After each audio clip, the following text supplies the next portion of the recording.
లక్షల రుణమాఫీ ఎగ్గొట్టి మోసం చేసిండు. 87,500 రైతు బంధు మీద, 2 లక్షల రుణమాఫీ మీద 2,87,500 బాకీ ఉండి ఇవాళ మోసం చేస్తున్నాడు.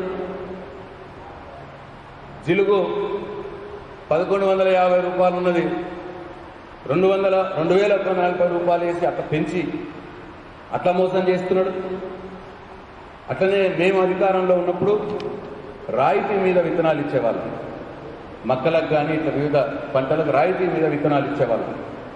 ఇప్పుడు ఏ విత్తనాలు కూడా ఇస్తలేరు రాయితీ మీద. అట్లా రైతులను మోసం చేసిండు. అట్లనే ఇంకోటి, అన్ని రకాల వడ్లకు బోనస్ క్వింటాల్కి 500 రూపాయలు ఇస్తామన్నారు. ఇప్పటికీ 3 పంటలు అయిపోయినాయి. ఒక 5 ఎకరాలు ఉన్న రైతుకు అన్ని రకాల వడ్లకని వాళ్ళు మేనిఫెస్టోలో చెప్పారు. ఒక 5 ఎకరాలు ఉన్న రైతుకు 25 క్వింటాలు లెక్కేసుకున్నా, లేదు 20 క్వింటాలు లెక్కేసుకున్నా, 100 క్వింటాలు 100 క్వింటాలకు 500 రూపాయలు లెక్కేస్తే 50,000 రూపాయలు ఇవాళ ఒక్క సీజన్, అంటే 3 సీజన్లకైతే 1,50,000 రూపాయలు బోనస్ మీద ఎగ్గొట్టిండి ఇవాళ.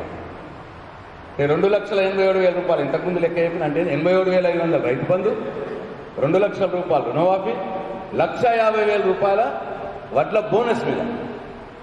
అంటే ఇవాళ మొత్తంగా దాదాపు 4,37,500 రూపాయలు ఒక 5 ఎకరాలు ఉన్న రైతుకు ఈ ముఖ్యమంత్రి రేవంత్ రెడ్డి బాకీ ఉన్నదు, మోసం చేసిండు. మొన్నటికి మొన్న కూడా అన్ని రకాల వడ్లు అన్నారు, మళ్ళీ ఇప్పుడు సన్న రకాలే అని మోసం చేసిండు. ఇంకో మాట మాట్లాడి